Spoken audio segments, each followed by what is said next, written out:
All right, welcome back to the Forfeit Fatherhood Podcast, a podcast for fathers by fathers, where we talk about the four pillars of fatherhood, which are faith, family, finance, and fitness.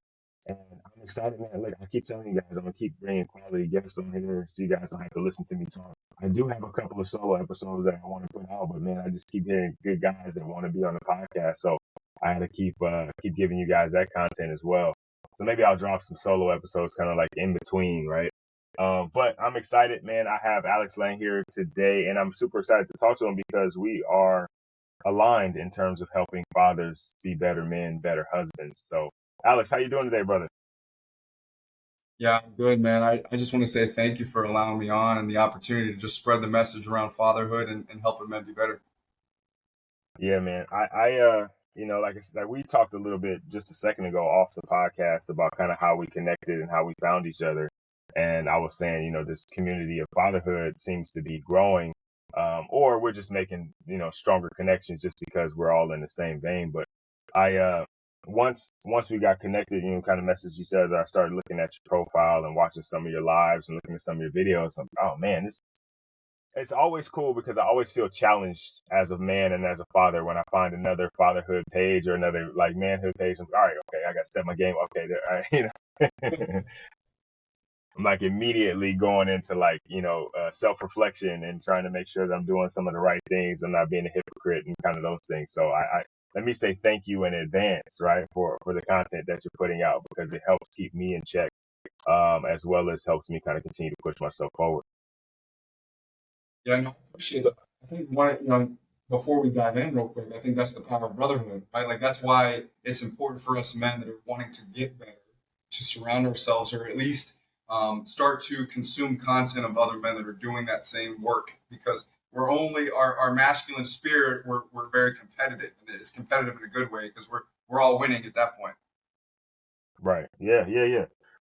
And I think when we talk about competitive, like I'm not in competition with you at all, but you definitely help me compete with me. You know what I mean? Like, because I hear Yeah. you or I see some of the other guys, and I'm like, okay, all right, now I got to look at myself. Well, where was I at yesterday? How can I be better today? How can I use that as a tool in my tool belt to kind of push me forward? So, yeah, that competitive spirit though is something that obviously is a little bit being stamped out in the world in the world. But there's Yeah. ways to be competitive without competing with each other, and that's one of them for sure. So Yeah. No, go ahead. no, no, go for it, go for it. No, Oh, I was just gonna say, yeah, no, I agree with you. It's when I think about competitiveness, it's more of like being able to see those that are around you that the energy is contagious and understanding that when you surround yourself or consume content of other men that are doing that very similar work, that your energy, your vibration is raising because at the end of the day, like there's a saying that I have of comparison kills. Like if you start to hmm get too external from yourself, then you lose focus of yourself. And like this journey is really all about understanding yourself and your why and the motivation behind why you want to be the best man and father. yeah, yeah, for sure, for sure. I think too, and I was talking to my father-in-law about this. He's a USC fan and USC football specifically. And a few years ago, they were recruiting really well. Like they, 4-star kid, 5-star kid, like they had a bunch of really big recruits. And I was saying that they're recruiting 5-star kids to practice because all these kids can't play. And that's actually like a really good idea though, because your practice becomes more competitive. So a lot of times you're like, you can't have that many stars on one team. Like there's not enough ball to go around. But in reality though, what it does is it pushes everybody to be better, right? It forces everybody to compete at the highest level, even in practice. So when they get to the game situations, right now their level of competition is so much higher than, maybe one of the other schools that has, a couple of lower level guys competing against each other in one star, right? And that's what I like about, like I said, this whole fatherhood community is that I got a bunch of 5-star guys I got to compete with. What I mean? I got to make sure I sharpen my fatherhood tools on a daily basis and continue to look at how well I'm doing and revising and reiterating and like doing some different things. So yeah. So tell us a little bit about about you. Like, what do you?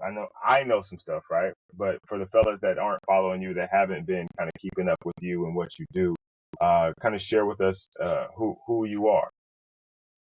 Yeah, thank you. I'm a retired Navy veteran turned men's coach. I am a father of four, soon to be five next week. My wife is due with her fifth, and so I'm really working hard this week to hone in for next week. But I'm an unschooling father, so one of the big pieces of this journey for me is being able to cultivate curiosity and creativity and innovation in my children, which we'll talk about a little bit later.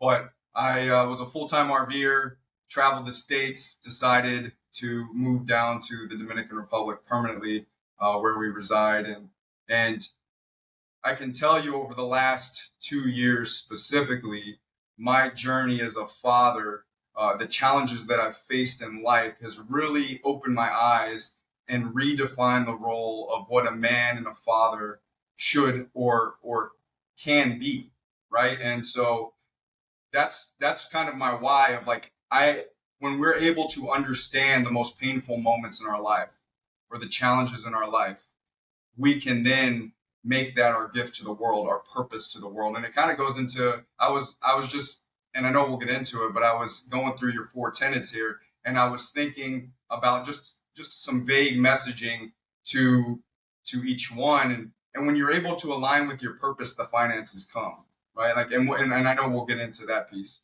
but yeah, for me, it's about having a positive mindset and reframing the challenges in your life and having curiosity on how to be the best version of yourself as a man and as a father and a husband. Yeah, I love it. I love it. I love it. Yeah, I think the with four pillars, it's kind of like I told somebody this the other day. It's like you have four buckets, right? And we're trying to fill those buckets up as much as we can. But the reality is that those buckets have small holes in the bottom, right? So the more that you pour into one, there's going to be some that spills out. And so you may shift your focus to one at one time, right? You might be really pouring into your faith bucket at one point, but you can't just keep the focus on that one because it's draining out of the other ones. And so you have to continue to try to fill these buckets on a daily basis. And I think once you get a good like system of how you fill them, they all kind of take care of each other, right? One runs into the other.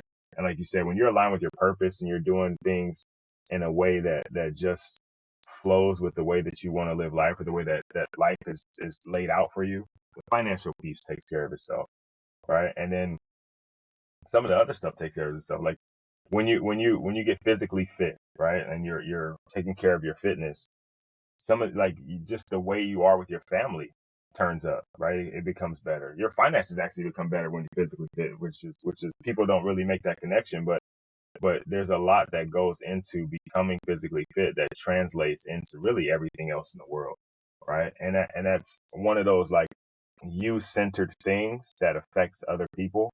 And probably one of the easiest things for you to control is your fitness. Because your finances, like you don't necessarily control who pays you, right? You don't really control how people interact with you. You don't control how your wife, feels about you. You do in a degree, but not really. But you can actively get up every day and attack your fitness and be in control of that and watch how it kind of changes everything else for you. Yeah. So Okay. Go ahead. no, go ahead. Sorry, there's a little bit of a lag, so if I'm like cut Okay. in, I apologize for that. Like what comes to mind for me is like this idea of servant leadership, and sometimes that gets lost in servant leadership is that you have to serve yourself first, and a lot of men think servant leadership is about serving others and service to others, but it comes down to being able to serve yourself. Because if you can't serve yourself, or if you can't fill your buckets that you talked about, then you can't fill other people's buckets at the same time. And then over a course of a period of time, what happens is there's this resentment that comes up internally because we've sourced our power to other people and we haven't taken some responsibility for ourselves. And that's a word that I use a lot. And maybe I overuse it sometimes, but taking responsibility for your life. And a lot of men that I've talked to, they say, like, what do you mean by taking responsibility? I financially provide for my kids, like I do what I have to do. And I'm like, well, there's so much more than being just the financial provider to showing up financially. It's about showing up emotionally, mentally, physically, and spiritually. And very aligned with your four buckets there is like you have to do that on a daily basis. So how are you creating that space for yourself to show up for yourself so you can show up for others? Yeah, yeah, I agree. I agree. And a lot of times too, when we aren't taking responsibility for ourselves and our life, then that leads us to kind of being a victim, right? And they're like, oh, well, I can't do this because I got to take care of my family. Or, where guys are kind of like complain about having to sacrifice X, Y, and Z because they have to go out and provide or, those kind of things. But when you take responsibility, as you mentioned, like that kind of idea of extreme ownership, you are the reason that things are changing. Like things don't happen to you, they happen for you. And I think that puts you in a different mindset and a better mindset, to be honest, to kind of move in the world the way that you want to. It gives you the opportunity to show up as the man that you want to show up as opposed to somebody who is showing up because something else or some other person made you show up that way. Yeah, and I think that it's all comes down to choice as well, right? Like when we're able to take responsibility, we have choice over our life. And the like you mentioned, the victim mindset. When we get stuck in this victim mindset, there's always some form of resentment. It could be with our spouse. It could be maybe we haven't fully embraced the fatherhood role, and we have some resentment because we're always giving to our kids. It could be our work. It could be whatever is in the way of the life that we want to live. But what comes first is you have to get specific on what life you want to live. Like you have to get specific with your vision. You have to get specific with your goals, not just as a man, but more importantly as a father and as a husband. And once you get that specificity, you can then drive towards that goal and communicate that and bring. I actually saw something one of your reels about bringing your family together. Like every week, my wife and I we have a family meeting and with the kids, and we align ourselves as a family unit so we can push through the week on the same page and we can support each other in the best capacity that we can as a family. And going back just for a moment is like before 2021, I was so career oriented. I was so career focused that I truly abandoned my family emotionally, mentally, spiritually, and physically. Like I was just a financial provider. And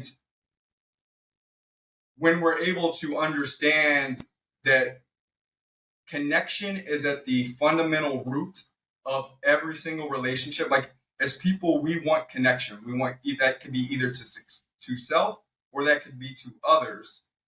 That when we're able to show up in different spaces, that makes our connection that much deeper. Yeah, yeah, yeah, yeah.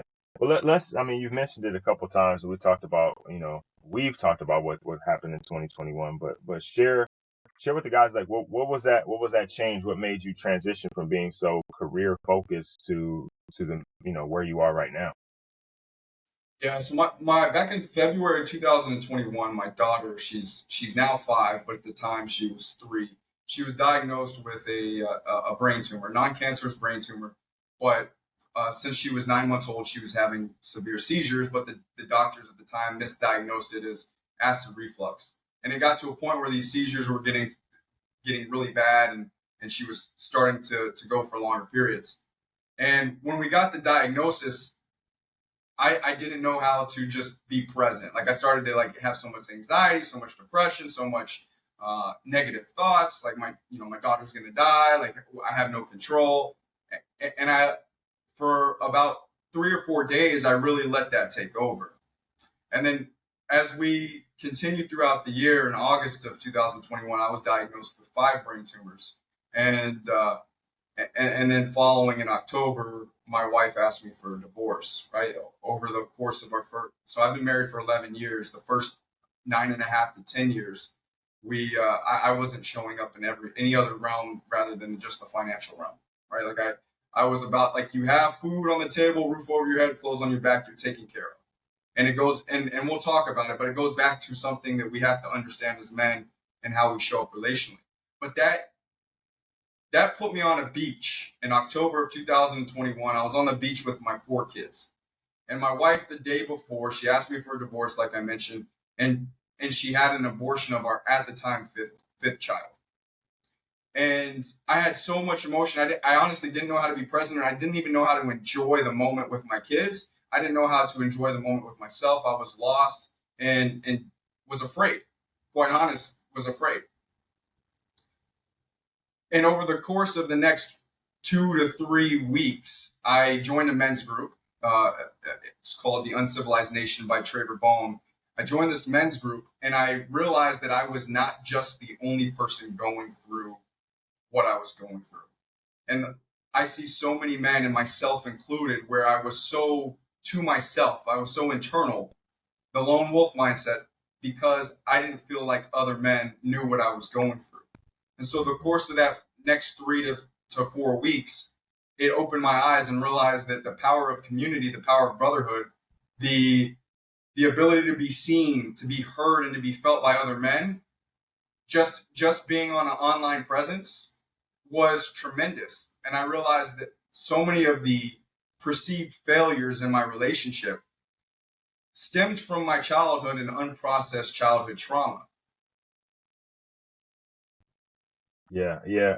You know what? It's amazing how we do that as men, right? Like we take this lone wolf idea, this lone wolf mentality, and a lot of times when we're young, it's like glorified, right? Like to be the lone wolf or to be that guy, right?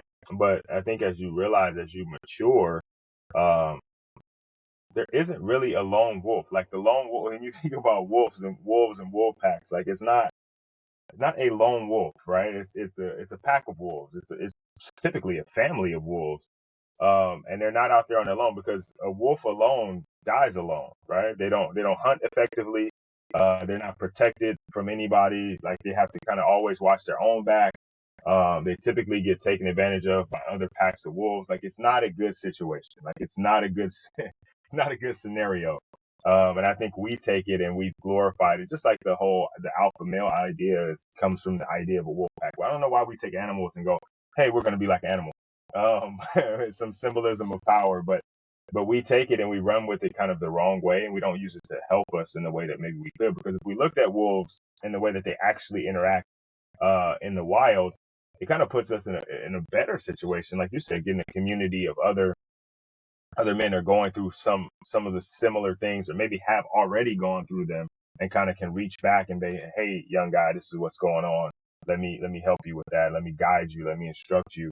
Or somebody who's maybe on the same level as you that can kind of help encourage you, right? Or just hold you accountable. Like, hey, remember last week we talked about this. You said you were going to do this or that, and so okay, it's this week. Did you do it? I think those things are super vital, but I think a lot of times we take it and we want to shoulder the load on our own, right? I don't know. I mean, that's a pretty rough stretch of events, man. Like, you find out your daughter, has the brain tumor. And then how did you guys determine, like, how did you get to the point where you went in and figured out that you had brain tumors? Was that just like, she's got them, so now everybody should get checked?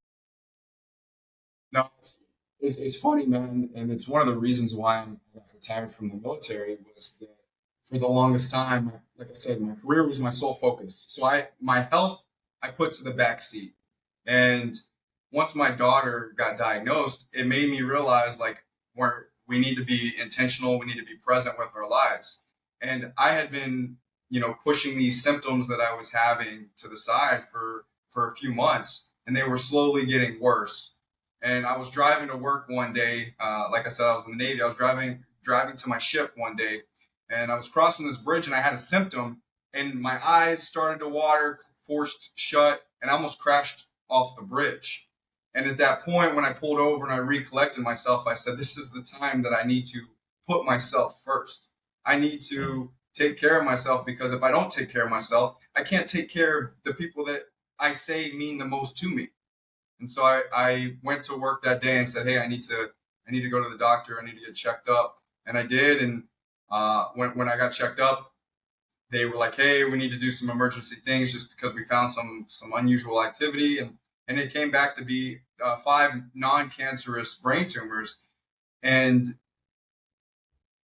it's there, and we'll talk about this, but I think it's important as fathers that when we want a powerful relationship with our kids, when we want to really have a powerful, deepened relationship with our kids, we need to be able to influence and be influenced by them. And I've said this before, man, that our children are our teachers. And my daughter, Linavelle, everything that she went through and her ability to just stay grounded and present with herself at all times, and she's still the same way today, has allowed me to really hone into my own health and my own mental health and my own physical and emotional and spiritual health. Because if I don't do that, then I can't show up the way that I want to. Yeah. So she was 3 when she was diagnosed. Was it is for either one of you? Is this a surgery situation, or like how do we like what do the doctors do? So she actually has an inoperable brain tumor. Had I'm going to say um, had an inoperable brain tumor, and they said it was there was so many arteries in the part of her brain. It's a golf. It was a golf ball sized brain tumor that if they went in to do surgery, that there was a 20% chance that she could pass away or she'd be paralyzed on part of her body. And so we were like, look, let's see what we can do, what the other options are. My wife, who I've really adopted a lot of the done some research and adopted her way of living the health wise, very holistic.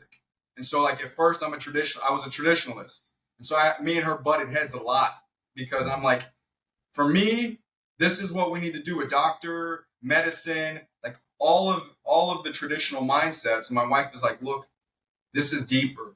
Like we need to really get back into healing. Our healing is going to help Linabelle. And I know that sounds an interesting thought there, but when we unravel this, it came down to me and my wife doing our own internal work that pushed our family forward and Linabelle's healing even faster. Hmm, that's interesting. So when you say you guys, your healing and your inner work, what were you guys doing? Yeah, so one of the big things with this, my daughter initially took, we did have her on pharmaceuticals, and there was these side effects with the pharmaceuticals that she would get some intense rage. She would smash her face on the ground. She would try to punch things, bite every time she took this medication. And so my wife, who is very big into learning and documentaries, sent me a documentary about Weed the People. And so my daughter, and we lived in Virginia at the time, was a recipient of cannabis oil. And so we started to put her on cannabis oil, and we started to see a difference in her behavior, and we started seeing a difference in the amount of seizures that she was having. Hmm. So where I'm going with this is I had so many negative narratives around marijuana, right? Like the drug, that the traditional mindset of me was getting in the way. And Hmm. when I really pull that back, the traditionalism, when we think about traditionalism, my opinion is the ultimate killer to growth because we've gotten stuck in this way to just follow the norm without questioning. But when we're able to really cultivate curiosity with inside and say, hey, what else is out there? What Yeah. other avenues are out there to not only help, in Linabelle's case, but as men, as fathers, as husbands, relationally, in any aspect, what else is out there? Things started to bloom. And also understanding that I was not in control. I was a big control person. Like, and I think many men are, is like, we want to be able to control and fix everything. But when we start to release control, we start to trust more. And over the process of about a year, she had her worst seizure in December of 2022. It was a 15-minute seizure, and she had to go to the hospital. After she got out, 2 weeks later, she just stopped taking all of her medication. She stopped taking the cannabis. She stopped taking we had some herbs, some reishi mushrooms, some chaga, some turkey tail, all those medicinal uh, medicine, so to speak, and she stopped taking it all. And so my wife and I, we sat down and we were like, I don't know what to do. Like, I want to jump in and I want to help. But at the end of the day, she was giving us so much kickback and tantrums and things of that nature. We released control. And when we did that, Rod, I'm not sitting here lying to you.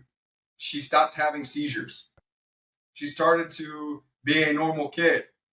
She started to climb trees, started to swim, started to do all these things that you wouldn't think someone that has had over 1,000 seizures in her lifetime would be able to do.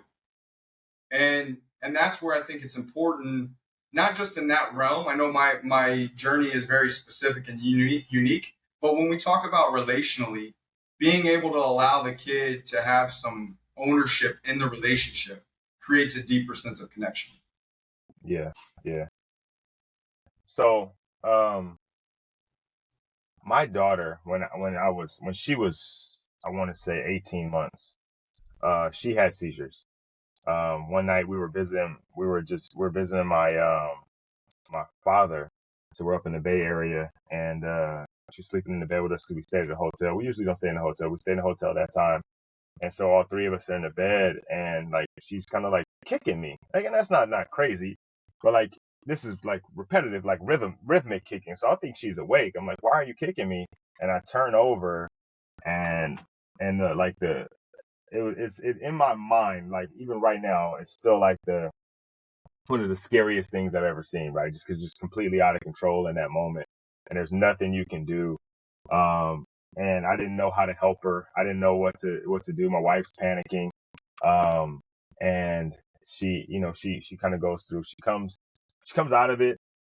In that meantime, we call, get the ambulance there. We take the ambulance to the hospital, and they can't find anything, right? We're doing all the tests, running all the tests, nothing. She has another one, probably 2 months later, and then another one. So then they put her on some medication, and like literally, not that the medication necessarily did anything. I don't know that it did, right? Because she eventually just stopped taking it kind of in the same way. We were like, you know what if we just don't give it to her today and see what happens? And then that turned into 2 days, turned into 3 days, and she hasn't had one since, and nothing ever showed up on any of the scans. And so we're like, what the heck was that? Like other than like just a moment to like really make you pay attention to how important life is, and how scary things can be, and being really present and involved. Like, it definitely elevated my feeling of being present as a father, for sure. It definitely made me feel out of control. Like there was something that I couldn't do to protect her. Because up to that point, super dad, right? Like, I'll take out entire Gotham City if I have to, like one of those kind of things. But then it was just it was out of my control. It was nothing I could do, and then there was nothing the doctors could really do. They just gave us the medicine and say, hey, try this. And I don't know if it even worked. You know what I'm saying? Because like I said, she just stopped having them. And it's something that we still wonder about. Like, is it gonna come back? Will we even know? Because she sleeps in her own bed now and she's her own kid, and something that I think about, but I can't imagine, like as you said, thousands of them, right? I had three and I was terribly shaken, but thousands of them, and 15 minutes is a really, really long time. So, kudos to you and your family, like you guys being able to work through that, and especially to your daughter, like what a warrior, right? What a warrior, just to work through it and be on the other side of it with the way she is now. As you mentioned, that's an amazing story. Um, Yeah. yeah, I want to piggyback on what you said there because I think it's important that for the longest time I said my number one value was my family, and then I went through all these challenges, and especially with my daughter, like witnessing her have these seizures, and especially that 15-minute seizure, man, I was in tears, like it, as much as I would sit here and I help men work on becoming more emotionally grounded. That situation made me, like you said, really understand that the value of life and my values. I said that family was my number one value, but I was not in integrity with that because I was so work focused up until that point. Yeah. And then it goes back to something is like giving our children that praise and that acknowledgement. I had my kids are in surf camp. My two oldest boys. I have a 9, a 7, and then I have a 5 and 3 year old. My two oldest boys are in surf camp, and my daughter she's a little delayed. So she has a lot of autistic tendencies, but it's all from obviously when you go through a bunch of seizures, 1,000 Yeah. seizures like she has. There's gonna be some things that you got to work through in the long term. And he was like, "You all are doing a really good job with your daughter." And I stopped him in his tracks and I said, I really appreciate the praise, but I want to tell you something. Like, we're not here if it wasn't for Linabelle. We're not here if we don't allow the space for our daughter to really tune in and lead us. Because a lot of the times, man, like she climbs trees, she's swimming. That it's because she's independent. It's because when she was having those seizures, a lot of the time she was trying to fight us away in the seizures because she didn't want to feel like she was a crutch, and that's how I interpret it. Hmm. And now that I see it, like creating this space to where she has this independence, she's got me in touch with the true meaning of life, and that's enjoying the moments of life and being able to be present. And that's really what springboarded me into this fatherhood journey. Like, and honing it back into fatherhood here is that if it's not for Linavelle, I don't think that I would be like, I don't think that I would have taken the steps to be here and do what I do. Yeah, that's and it's funny we talk about like how talk about purpose. And I think we talked about it a little bit before the podcast, talking about purpose. And a lot of times people are like pursuing their purpose or trying to find their purpose, or we're lost because we don't know what our purpose is. And sometimes purpose just finds you. I think a lot of times, I would argue probably all the time, purpose just finds you. And things happen in a way that, you can call it fate, you can call it destiny, you could say, God's timing. You could put a lot of different terms and phrases on it. But what it ends up being is you were here, you were called to do something, right? And events happen in your life that are like the phone ringing, right? It's like you're being called. How are you going to show up? What are you going to do with that? Right? And a lot of people in you guys' situation may not have, pulled through the way that you did, right? Like you may not have been able to come out on the other side and be able to talk about it, the way you talk about it, and to use it as a source of power, as a way to be motivated to be a better father. Like things like that cripple people, and destroy relationships and destroy families. And it's not like, and I don't, and situations like that aren't things that it should pull you closer together, right?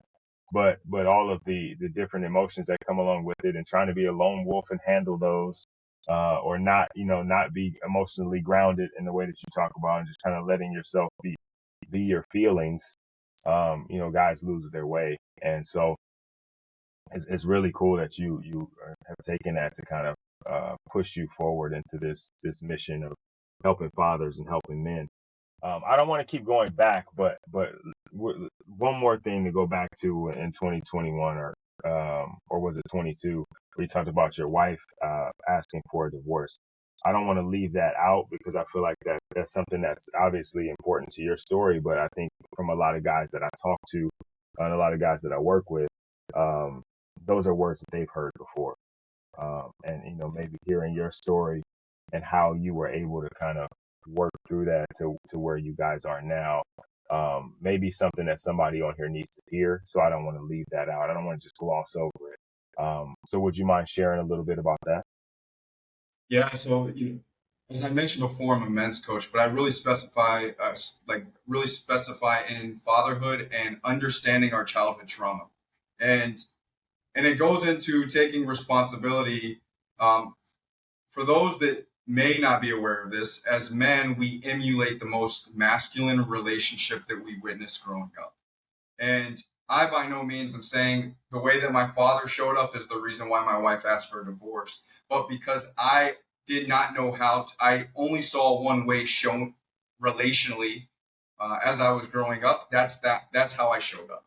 And so once again, I mentioned that I was only really just a financial provider. Like we would have very superficial conversations. It was like we were co-parenting, but we were butting heads on that. We were rarely having sex, but it was purely transactional, right? Like there was no connection really involved into the relationship because in my mind, how I processed or perceived a relationship was that I needed to just financially provide. That's what success meant to me at the time. And so when my wife, I knew it was coming, man. Like I knew that my wife wanted a divorce. It's not the first time she had mentioned the divorce, but I just kept trying to like gloss it over. I try to like just keep the car shine, uh, and make it look good. Yeah. But what had happened, what was really the linchpin was the day before. My wife, she was 12 weeks pregnant, and this is a sore subject or sensitive subject for a bunch, but like it's something that I had to really sit with and understand.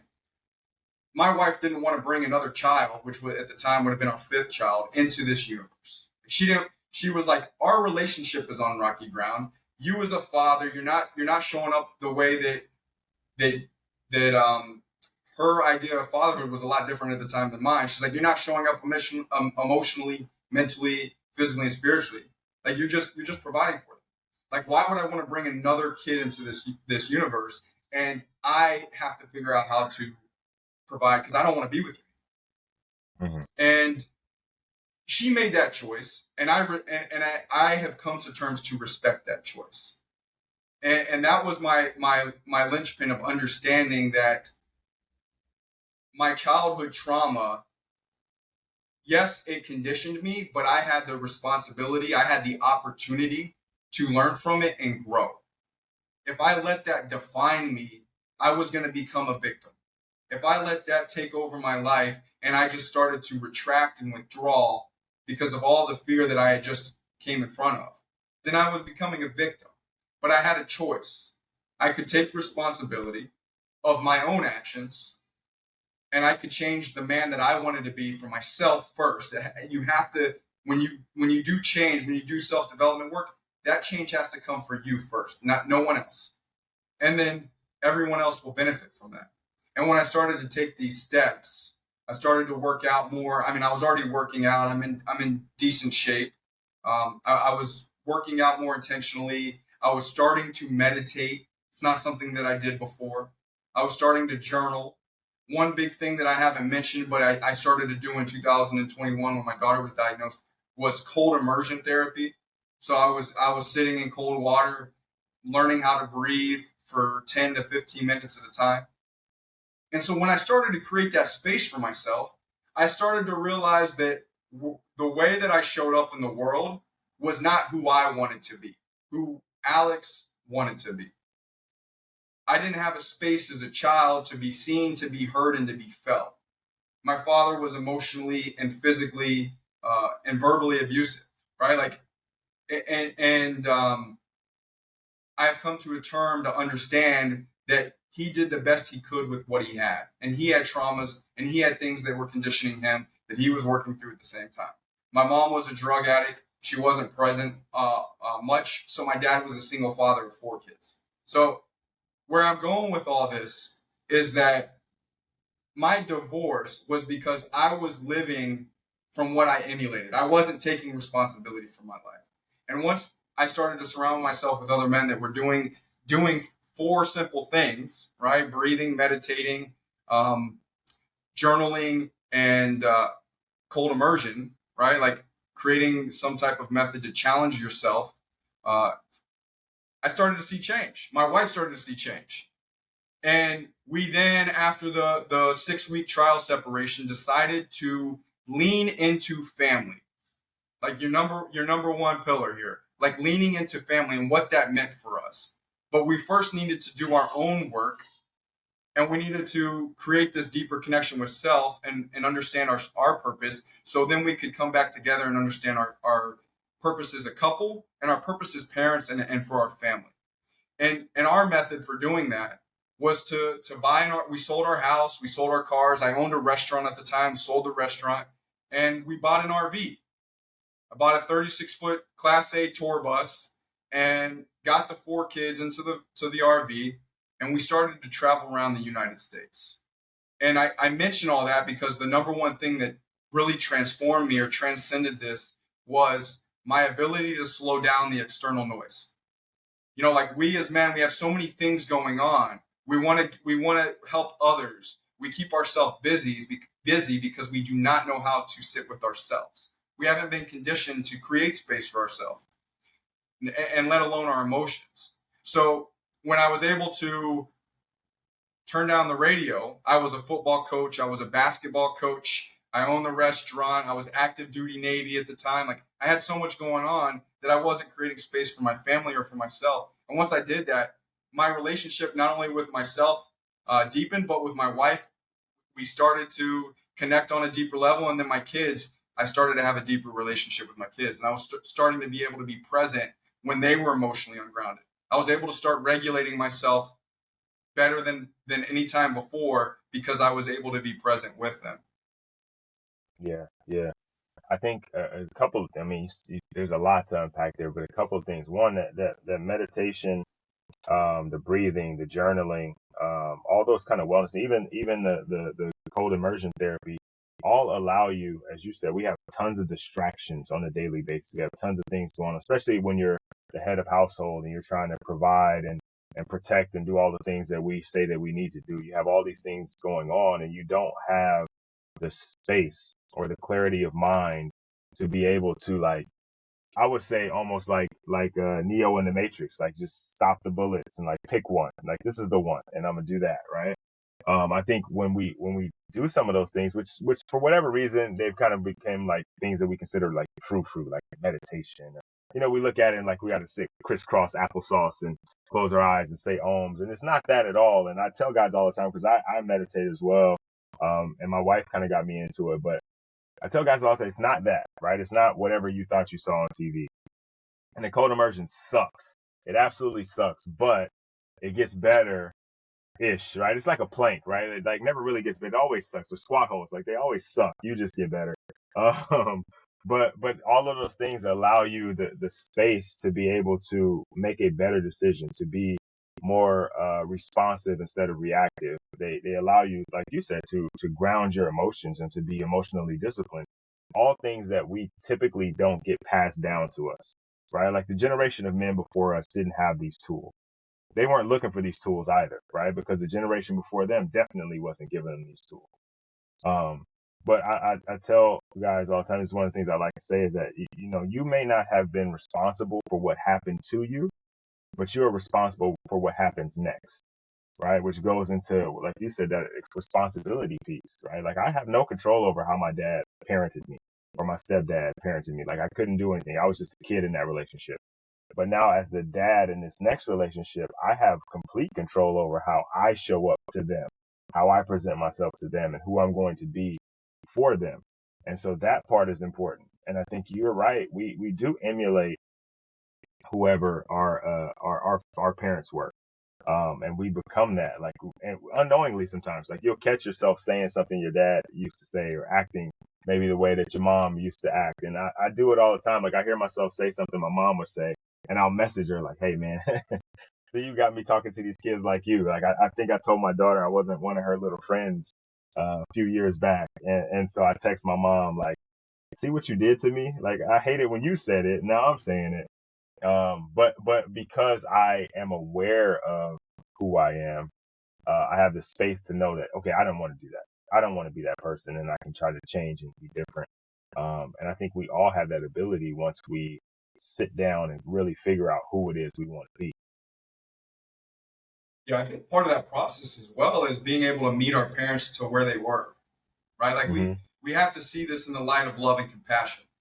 Like when I initially bring this topic up to men, there's a bunch of anger that comes up, and we associate anger with negativity. But if we can reframe and really associate anger in a positive mindset and reframe it, then it can really propel us forward to be the best versions of ourselves, and also allow us to create some space for ourselves to reach back out to for me, like I have a father and a mother wound, but like to reach back out to my father and say, hey, look, I I know you did the best that you could do with what you had, and I love you for that. I am so thankful that you gave me the opportunity to be in the situation that I'm at. And what I mean by that is like my dad worked his ass off. He worked so hard to financially provide because he was a single dad.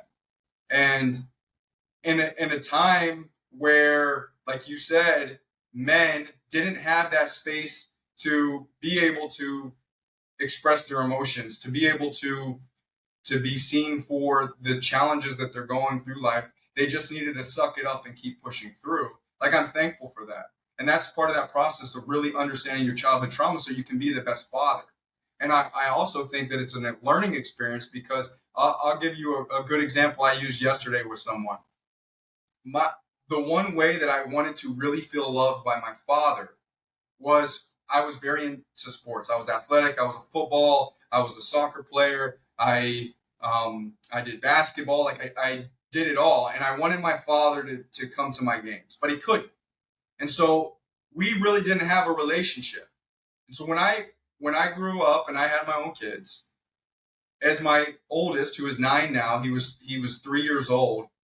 I pushed him into soccer, put him into jiu-jitsu, I put him into these other sports because I was like, hey, that's how I wanted that love and attention. And then as I was pushing him into jiu-jitsu because he was very good at it, he was starting to grapple with 5 and 6 year olds, and he was getting beat. And his confidence started to lower and to lower and to lower to a point where he said, Dad, I don't want to do this anymore. It's not fun. And I mention all that because it's important that we understand our own childhood trauma and how we wanted to be seen in the world, so we don't unconsciously pass that to our kids. Because at the end of the day, my son at the time, I was very upset that he wanted to quit, but I was able to create a space and ask him like, hey, what do you want? How do you want to be seen? How do you want me to show up and support you in the best way that I possibly can? And he was able to say like, hey, Dad, I love soccer, I love football, I love basketball, and so I did that, right? And so this we always can look at opportunities or challenges in our life as an opportunity to grow, and where there's resistance, there's growth, right? And with growth comes connection. And that's what it goes back to, Rod, is connection to self and to connection to our kids. Yeah, yeah. I think that's really, really huge is the connection to self piece. Connection to your kids, obviously, right? But the connection to self is like being aware of why putting him in sports was so important to you, right? Like being able to be self-reflective in that moment and not make it about you without knowing you were making it about you. You know what I mean? Like you're making them, forcing them to do sport. And I have to be very conscious of that as well because my daughters play sports, and sports has always been a big part of my life, and so I'm like, I look, I want you to do whatever you're gonna like, whatever you want to do. If you want to do it though, here's how to do it, and I always have to walk that fine line too. Being a coach is like, I know what it takes to get to a certain level, and so do you want to get to that level? I always have to ask that because like I in my mind it's always like all or nothing. Like this is what we're gonna do. Like we're gonna do it. We're gonna do it to the best of our ability. We're gonna work as hard as we can. But I'm like, she just wants to have fun. Like she just is playing because she enjoys the game. Like she likes the friends on her team, and she likes the cheers and the camaraderie. So I'm like, okay, those are good reasons to be in it too, right? Like you don't have to win the championship. You don't have to be Kobe. Like okay, all right, cool. But being able to separate myself from it, let her experience it, and then learn from her. And something you mentioned earlier, let her lead me in how I lead her. Right? These are the ways that she needs to lead me. Sorry, these are the ways that she needs me to be her leader. These are the ways that she needs me to guide her. This is how I can push her. Like by being observant of myself in the situation and taking myself out of it, and then giving her what she needs from me. Right? Being everything that I need to be when I need to be it, and not being what I want to be when I need to be it. If that makes sense. Yeah.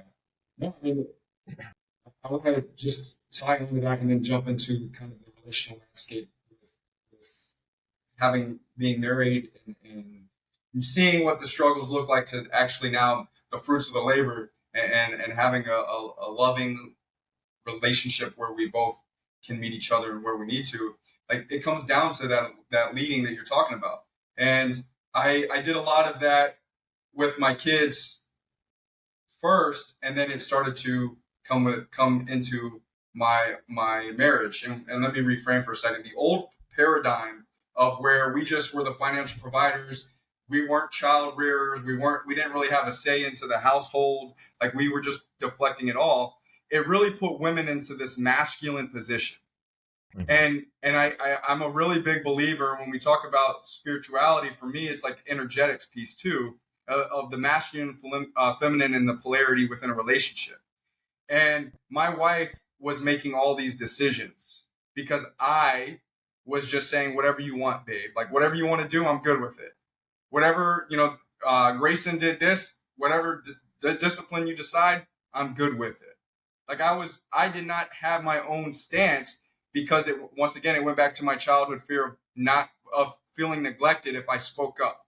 And so understanding that childhood trauma allowed me the opportunity to lead in my relationship and say, hey, you know what? It's okay to have a stance. It's okay to say, hey, we're going to this restaurant.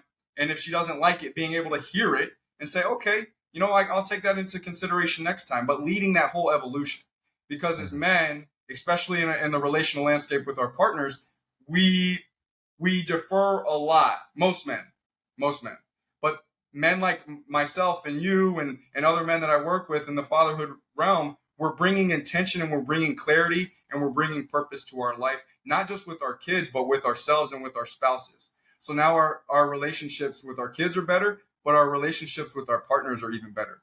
We're starting to be more present in the home. We're starting to understand that the home life is a team oriented aspect, and that we all have the same mission and vision. And I don't think that men don't want that. I think men don't know how to get there. And that's where me and you come in, Rod, is like, you don't have to eat the elephant all at once. It's about understanding how to take the next step. You only need to know the next step. Focus on this next step. Build consistency with yourself. And over time, you're going to build trust with yourself so you can show up. You can show up consistently for yourself and for your family. And that's where like trust is built. And then that is one of the fundamental pieces of self-motivation, is when you can trust yourself. Yeah, yeah, yeah. You talked about the masculine and the feminine energy, and I think that's something that I've noticed too as well. Is like, as men, we're the male in the house, we're the man of the house, but when we defer all of the decisions and the activities of the house to our wife, then she has to step up and take a masculine role. Um, it just reminded me of something, and hopefully this connection makes sense. You play football, yeah? You mentioned you play football. Yes. So I coached Yes. football for I don't know, 12 years, 13 years, something ridiculous. And one year we had a quarterback, and the kid couldn't throw. He's a great kid, love him to death. He ended up being a punter, and he went to a kicker. Let me say that, because he could punt and he could kick field goals. He ended up getting a D1 scholarship as a kicker. But he was our quarterback one year, and the kid couldn't throw the ball to save his life. Like, I mean, he was the best quarterback we had, but he was terrible. So we had a quarterback, but we couldn't throw the ball with the quarterback, so we deferred to a run game, right? So we ran the ball a lot. And then when we wanted to throw the ball, well, we tossed it to the running back, and the running back threw the ball. We found other ways to get the ball thrown, even though we had this quarterback, right? He was still calling the plays, and he still led the huddle, and he was still what we looked at as the quarterback of our team. But because he wasn't getting the job done, we found other ways to do it, right?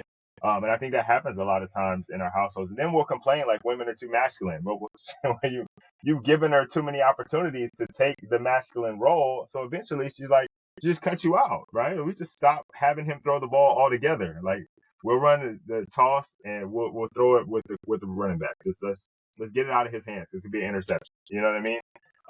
And that's kind of what we've done.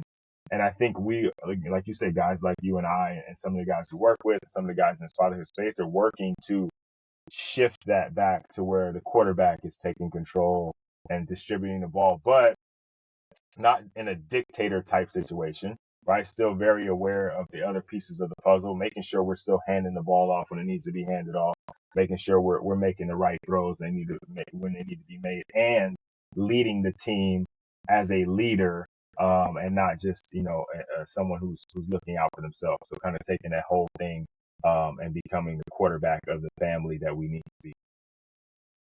Yeah, I don't believe that I like what you're saying, not to be a dictator. Masculine leadership, in my opinion, is not my way or the highway. It's our Right. ability to really understand and connect with those around us, to then hear their feedback and make a decision that's best in this case for the family, right? And then being able to articulate that and communicate that to every single member of the family. I have Right. 4 kids. Not every kid is the same, and not every kid understands the same way. So how I talk to my oldest, I have to talk differently to my second oldest and my third and my fourth. And so that's what I feel like is true masculine leadership, is to be able um, to be influenced by others, to have that ability to connect with them and understand and hear them. And then you need to make the decision that's best for your family with Mhm. all of that decision, or with all that input, and then being able to explain and articulate. And not everybody's going to like that. And part of that masculine leadership is really being able to be grounded and hear them with the intent to understand and not the intent to respond. Because I can tell you, the most issues I had in my relationship with my kids and my wife early on was because I was always in a reactive state. But what cold immersion, what breathing, what meditating, what journaling has allowed me to do is create this space between the stimulus and the time that I respond. And there's that space is, and Viktor Frankl has a quote, I don't know it specifically, but that space is our freedom. It's our choice and how we show up. And even deeper, it's, as men, we're always in our head, but that space allows us to drop down into our hearts and to be relational and to show our children and our wife that we are human. Because I sometimes hear men, when they're talking about their problems, or the challenges that are in their life, it's so robotic. And I'm like, you're human, man. Like, you have emotions, you have feelings. Like, don't don't dismiss that. But what's important is that you're able to understand what you're feeling, and then be able to have the intelligence, the emotional intelligence behind it, to make the decision that needs to be made. And that's it. So many men, we don't have the emotional literacy because we weren't shown. And that's what comes back to the fatherhood journey, is that it's our responsibility now. We get this responsibility and opportunity to change generations that come, these ripples, by the way that we show up for our kids. Yeah, yeah. I think too.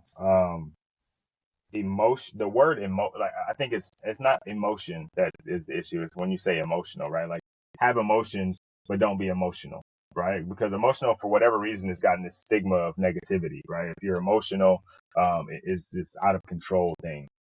If that is the case, though, and knowing that, even if that's not true, let's just say it is, though. Let's say we think that it's true. Wouldn't it make more sense for us to have more emotional literacy, more emotional intelligence, so that we can control, if that's who we want to be, if we want to be the leader and the head of the household, and wouldn't it make more sense for us to learn more about that so we have more control over it? Isn't that where we should be going, and should probably not be shying away from? We should be pushing, leaning into emotional intelligence, like, because I think for me, I would say that I wasn't the most emotionally savvy guy, coming into this relationship with my wife. Or we've been together forever, but she would tell you, she would tell you for, I don't know, 15 of the 25 years we've been together, that I had no emotions, and that's just my upbringing, my parents, the neighborhood I lived in. Like, emotion, being high or low emotionally was not good for you. So I just kind of lived in the middle. And until I made a conscious effort to be more emotionally intelligent and more, it's really because of my daughters, to be honest. I have them to thank for me being the man that I am today. My wife obviously helped, and I did a little bit of work. I'll give myself a little bit of credit. Um, but like, as far as the emotional intelligence piece, like, that wasn't something I was exploring. It wasn't something we were living pretty good life. Like you were doing okay, so stop being sad. You know what I mean? Like whatever emotion you're feeling, you're not that you're not feeling it. I guess I might have gaslighted her a few times, but like just get over it and move on, right? Just get over it and move on. Emotions are fleeting. You feel like that now, you won't feel like that later. But that's not how you nurture a relationship, right? That's not how you build strong connection, whether it be with your kids or your wife. And I would argue that relationship with your wife or the mother of your children is equally important as the relationship you have with your children, because they see that, right? They emulate that later on in their life. The way that you treat the woman that they love the most in the world shows them a lot about how you treat other people, right? Like they have unconditional love for this person, and they see you treat that person in a way that's not kind. Well, then it makes you look bad. It does. There's no like, they don't understand the dynamic of that relationship. They don't understand that mom said or did something that dad didn't like. All they know is that dad is mad at the woman I love the most in the world. Dad must be crazy, you know. And so having the ability to, like you said, have that space between reaction or stimulus and response is huge. And I think that's a superpower that we all could take advantage of. It's not like like superheroes where each one gets their own power. I think that's a power we all could grab and have and use in our families and in the world in general, right? Because that being reactive is what gets a lot of us in trouble. And I think a part of this emotional literacy and intelligence that we're talking about comes to understanding that we need a place as men to allow the emotions to flow, right? Like there's a framework called the conscious leadership that I love their book. It's 15 Commitments of Conscious Leadership. And it talks about feel the feelings. I think it's chapter 3 to be specific. And that they believe that there's only 5 core feelings, right? And that's the building that emotional literacy and understanding that there's 5 core feelings, that emotion is energy in motion, and that the sensations that we're feeling are the feelings that are associated with that.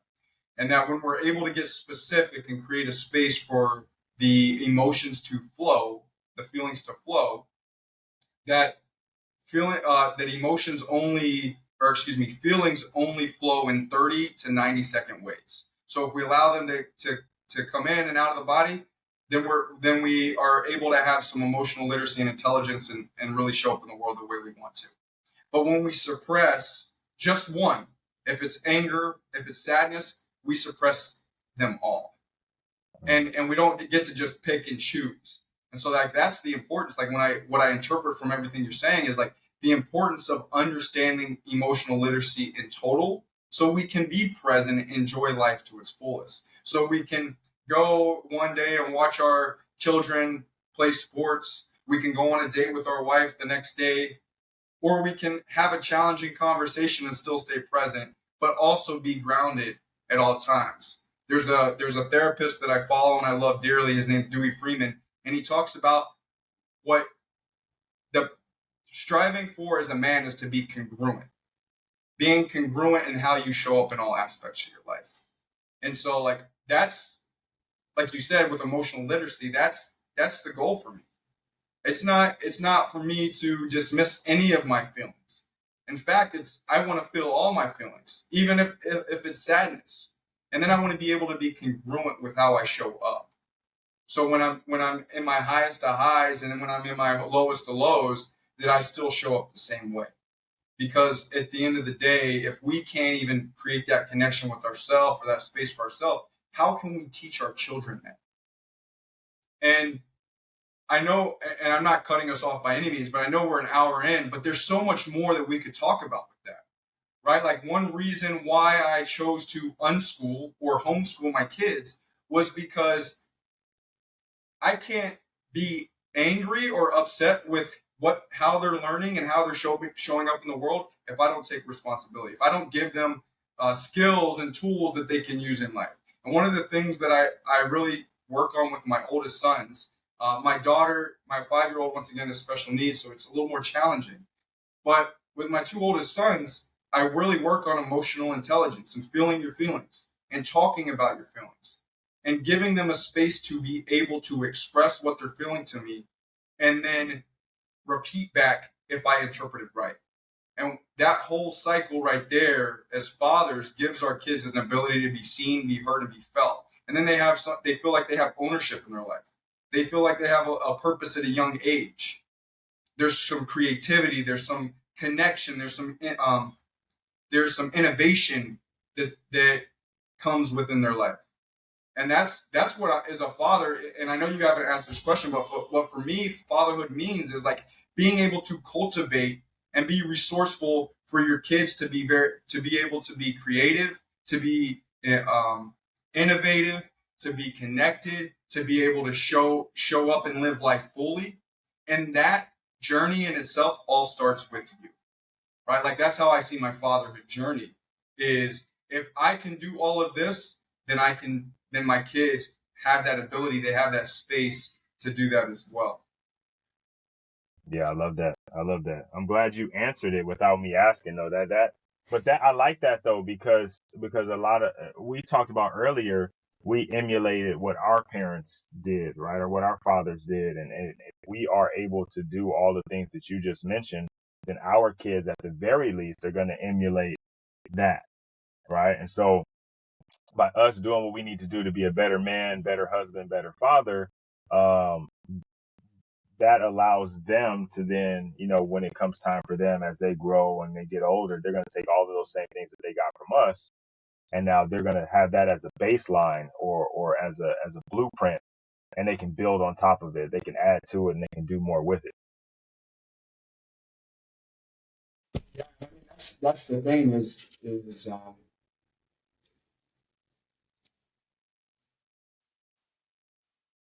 like it goes back to the thought.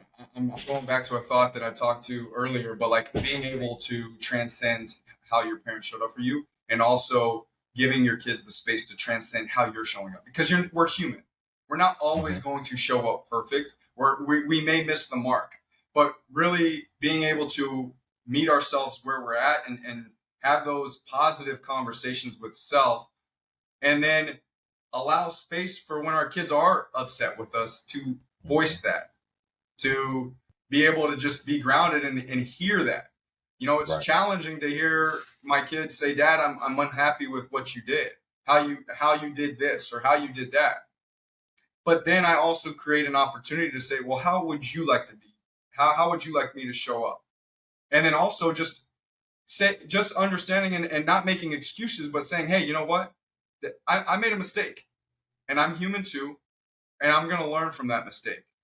And I think that's important as fathers as well, is that we need to show our kids that it's okay to make mistakes. What's not okay is to constrict, to stay internal, and not get better from the mistakes that we make. I agree. I couldn't agree more, man. I think it's an opportunity for both of us to learn, for us to learn as a parent what we can do better to be a better parent. And then it's a teaching moment for us to teach our children, this is how you handle criticism, or this is how you handle someone having some opposition to something you did, and how you process it, and how you move forward together in a positive way, how you continue to trend up, right? How you have higher highs and higher lows, where you're continuing to move in the right direction. Um, Man, this has been really good, bro. Like not that I had any doubt, right? Like I didn't think it was not going to be good. But like the conversation is really, really in the pocket that I thought it was going to be in, and I really think this is information that is important. You did mention though we are at the hour mark, and I know guys are either finishing up at the gym, or they're finishing up their commute if they're listening to it on the way home. Um, so we gotta kind of get into wrapping up. And you know what? I would love to like hop on and do a part two, or maybe we do a live together, or something like that, where we just continue to share, because I do feel like there's a lot more here we can get into. I do think there's a lot of meat left on the bone here. And so many things we can talk to. Like I could talk fatherhood all day, right? Like you can talk about these things all Yeah. day, and it sounds like you can too. But again, being mindful of everyone's time. So I do want to though, right? You answered the what does fatherhood mean to you question, which I think is very important. Um, but here's a second one, and this one may be easy for you, being as you have a coaching program. But if you had a message to give to all fathers, like everybody that's listening, and really every father in the world. Like they're going to get this text message or they're going to get this email, and it's an urgent one. They're going to see for sure.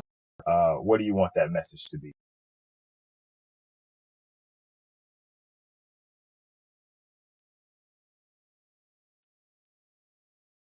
Honestly, man, I think what's most important as men and as fathers that we're able to create a space to where we can fully express ourselves and understand who we are as a man.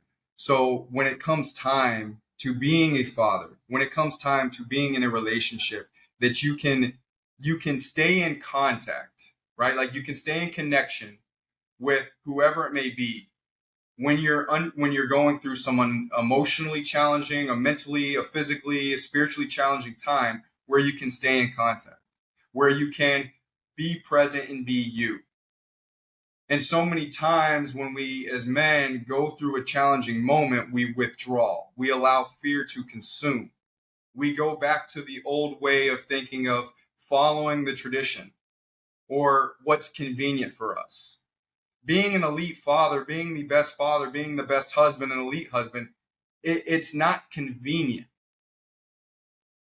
right? It for those that are wanting to take the step, it may seem inconvenient because you're taking more responsibility. But once you get the hurdle, once you start to put practices in place, you surround yourself with men like Rod, like others that are doing this work, like myself, it becomes more convenient. It becomes the standard, right? And when we raise the standard, not just for ourselves, we raise the standard for our kids.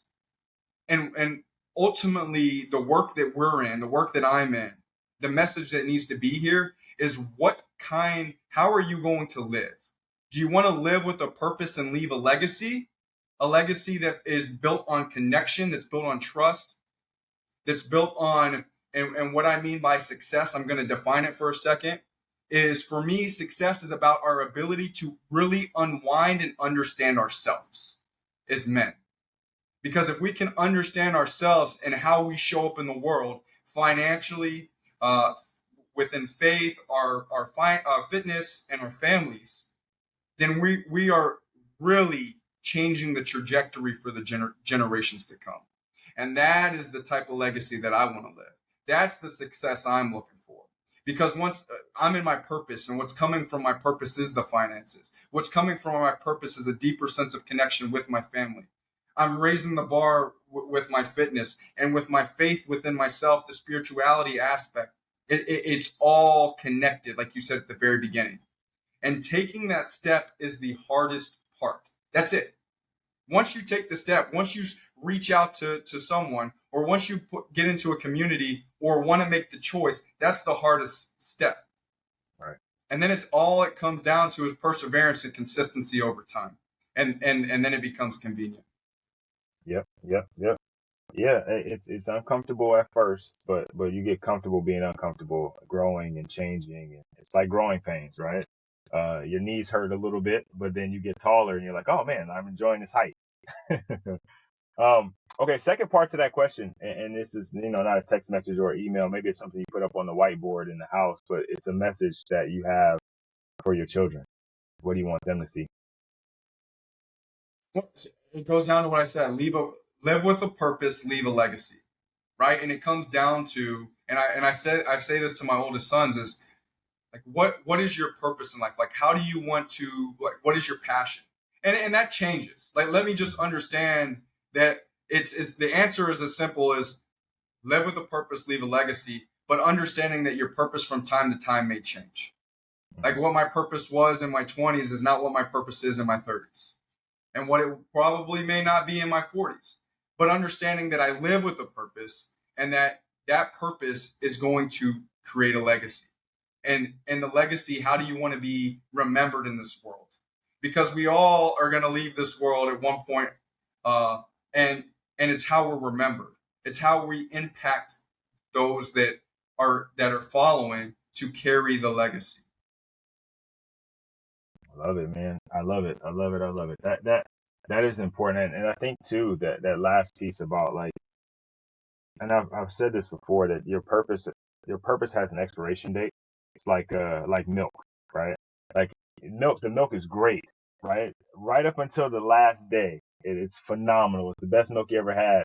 But once you go past that expiration date, it starts to sour, doesn't taste as good. And I found that in my youth, it was like what I thought was my purpose was like, I was killing it. Everything was going great. I'm living in my purpose. And somewhere I hit an expiration point and I was like, and then things just started to sour. Like I didn't really want to do that anymore. And things started kind of going the wrong way. But then I got another purpose, right? Another thing showed up and it was back to delicious milk again, you know?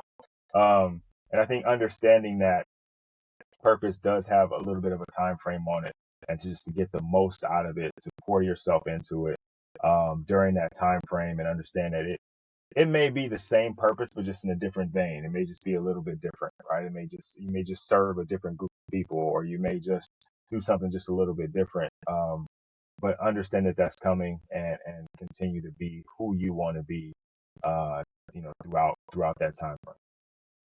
Yeah, I just want to say one last thing, Rob, because it just came to me, is that this is for fathers specifically.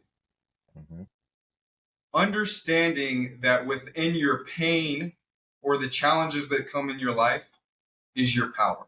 It's your gift. Could be your purpose in the world. And that when you express it, when you talk about it, when we're having conversations like this, we're giving men that are following and that are listening permission to be authentic, to be them, and to help other men talk about it. Because we've talked about how crazy the idea of the lone wolf is. But many men are stuck in that thought process because they're not seeing other men talk about it. And so when I look at it from a airplane level down, like it's about just sharing your stories and communicating the painful times and how you've transformed that. And that's your gift, that's your power. But then on the grassroots level, surrounding yourself with men, actually intentionally looking for men in your community to raise your standard, because you only get so much energetically from a online meeting, right? Like Right. a men's group. But when you're able to get in person and you're working out or you're meditating or whatever it may be that you all do, you raise your vibration, you raise your energy. And the only people that benefits from that, or all people benefit from that, but you benefit the most from it.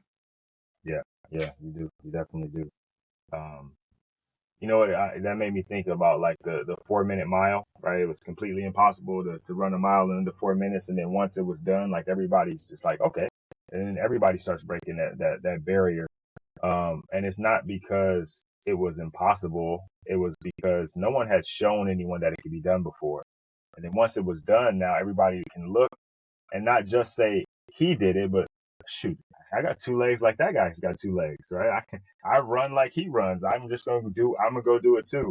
And you're right, us sharing stories and having these conversations show other men, and this is the whole purpose for what we do, is to show other men that there is another way, maybe not I won't say better or worse, but there's another way to do these things where maybe we don't have to struggle as much or we don't have to bump our heads as hard. If we can learn from other guys, right, we can figure out how to go about our lives and our day to day in maybe a better way, right? Absolutely. All right, man. Look, I really appreciate you taking the time out of your day, taking the time out of your busy schedule. I know I adjusted some stuff and messed things up, but time wise, but I appreciate you being so accommodating and still being able to hop on. Um, if guys are wanting to connect with you, if guys are wanting to, follow you or email you or whatever they want to do, I know we'll have it listed in the guest profile, but for guys that are not on the computer and able to pull that up right now, how would be the best way to get in touch with you? Yeah, I try to make it as simple as possible along most of the platforms. Alex Lang Coaching is my Instagram handle, at Alex Lang Coaching, and then my website is www.alexlangcoaching.com. I have a community that I co-host with Jack, who is a previous guest. It's Mm-hmm. called The Frequency of Fatherhood, and that's a free community for men to just come in, talk about whatever they need to. And then lastly, which I'm hoping that you jump on with me in the future here soon, I have a podcast called A Man's Journey. And the podcast is really about men don't live with purpose, and then some challenge comes in their life and they transform that pain into their power. So if you resonate with anything that I'm saying, take a listen to that podcast, and hopefully I can get Rod on. We can talk about his fatherhood journey, because this season specifically is focused on fatherhood that's upcoming. 100%. Yeah, I'm definitely more than willing. I just let me know when. I'll schedule it up and hop on there and talk about my pain and power situation. Absolutely, man. Once again, thank you for your time today, and I can't. I look forward to talking to you for part 2 or IG, and then also talking on the side. I'm a big sports fan, and I love the analogies you're throwing in here. Yeah, man. I like when I'm talking to guys, it's always easy to make those connections, right? We start comparing things to sports, and it's like, oh, okay, I got it, right? Because if I talk anything else, right? We talk psychology or we talk anything like sciencey, it's like, yo, what are you saying right now? But if I can if I can connect it to a fastball, like, oh, okay, I got it, all right? I think you just made all the NFL running backs happy, because you were talking about running backs throwing passes, and the market's down, so now you're going to increase it for them. Yeah, 100%, man. Look, they touch the ball the third most of any player on the field, right? Like, how is it possible that they don't get at least third most money, right? Receivers might get the ball 5 or 6 times, they make twice as much money. Like, your elite receiver might catch the ball 5 times in a game. Yeah. Like running back. We got the best running back in the league, in my opinion. That's Derrick Henry. I'm a Tennessee Titans fan, Okay, and he's shouldered a lot. He's probably carried the ball more than Ryan Tannehill. So I'm with you. right. Like, running backs need to be paid. Yeah, yeah, and it's a brutal position too, right? Like, Yeah, quarterbacks are protected to no end, receivers are protected to no end, running backs get pounded every single play. But yeah, it is what it is. absolutely, man. I once again enjoy it, and look forward to the next time. All right, brother. Talk to you soon. All right, likewise.